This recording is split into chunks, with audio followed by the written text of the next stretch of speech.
Hello friends, welcome back to MK food vlog YouTube channel. ಇವತ್ತಿನ ವಿಡಿಯೋದಲ್ಲಿ ನಾನು chicken keema ಸಮೋಸನ ಹೇಗೆ ಮಾಡೋದು ಅಂತ ಹೇಳ್ಕೊಡ್ತೀನಿ.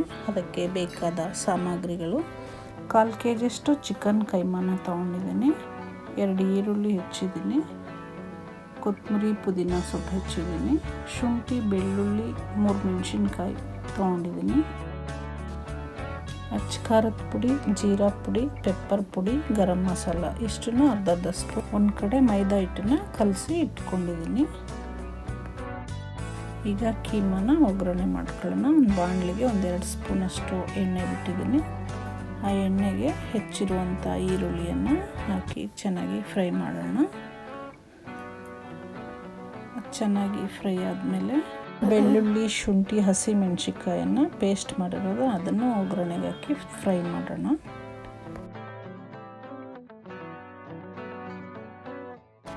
ಈಗ ಅದು ಚೆನ್ನಾಗಿ ಫ್ರೈ ಆದಮೇಲೆ ಕೈಮಾವನ್ನು ಹಾಕಿ ಅದನ್ನು ಚೆನ್ನಾಗಿ ರೋಸ್ಟ್ ಮಾಡೋಣ.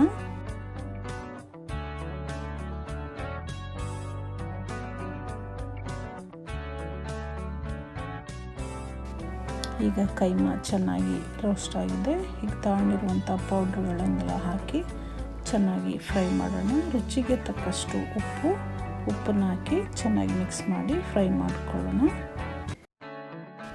ಜೊತೆಗೆ ಸ್ವಲ್ಪ ಅರಿಶಿನ ಪುಡಿ ಮತ್ತು ಹೆಚ್ಚಿರುವಂಥ ಪುದೀನ ಕೊತ್ತಂಬರಿ ಸೊಪ್ಪನ್ನು ಹಾಕಿ ಅದನ್ನು ಚೆನ್ನಾಗಿ ಮಿಕ್ಸ್ ಮಾಡಿ ಫ್ರೈ ಮಾಡ್ಕೊಳ್ಳೋಣ.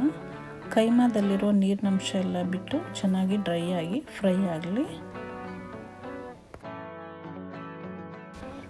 ಕೊನೆಯಲ್ಲಿ ಒಂದು ಅರ್ಧ ನಿಂಬೆಹಣ್ಣು ರಸನ ಅದಕ್ಕೆ ಹಾಕೋಣ. ಎಲ್ಲ ಹಾಕಿಬಿಟ್ಟು ಚೆನ್ನಾಗಿ ಫ್ರೈ ಮಾಡ್ಕೊಳ್ಳೋಣ. ಈಗ ಕೀಮಾ ಸ್ಟಫಿಂಗ್ ರೆಡಿಯಾಗಿದೆ. ಈಗ ಕಲಸಿರೋ ಹಿಟ್ಟನ್ನು ಚಪಾತಿ ಥರ ಹೊಸ್ತು 4 ಭಾಗ ಮಾಡಿ ಅದನ್ನು ಈಗ ಫೋಲ್ಡ್ ಮಾಡಿ ಅದರೊಳಗಡೆ ಫ್ರೈ ಮಾಡಿರೋಂಥ ಕೀಮಾನ ಒಳಗಡೆ ಹಾಕಿ ಫಿಲ್ ಮಾಡಿ ನೀಟಾಗಿ ಹೊರಗಡೆ ಚೆಲ್ಲದ ಹಾಗೆ, ಎಣ್ಣೆಗೆ ಚೆಲ್ಲದ ಹಾಗೆ ಅದನ್ನು ಫುಲ್ಲು ಕ್ಲೋಸ್ ಮಾಡ್ಕೊಳ್ಳೋಣ.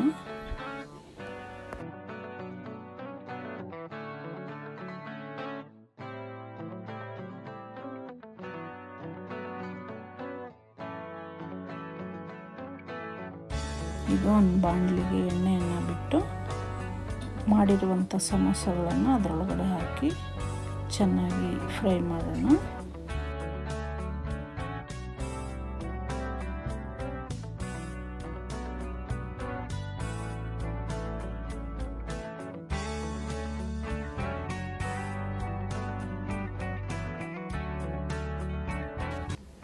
ಒಂದು 3-5 ನಿಮಿಷ ಚೆನ್ನಾಗಿ ಎಣ್ಣೆಯಲ್ಲಿ ಫ್ರೈ ಆದರೆ ಸಮೋಸ ರೆಡಿಯಾಗುತ್ತೆ.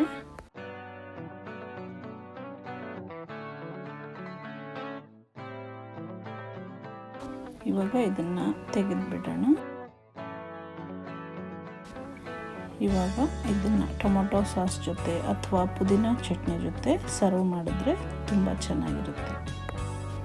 ಈ ವಿಡಿಯೋ ನಿಮಗೆ ಇಷ್ಟ ಆಗಿದ್ದಲ್ಲಿ ಲೈಕ್ ಮಾಡಿ, ಶೇರ್ ಮಾಡಿ, ಹೇಗಿದೆ ಅಂತ ಕಮೆಂಟ್ ಮಾಡಿ, ಸಬ್ಸ್ಕ್ರೈಬ್ ಮಾಡಿ. Thank you for watching.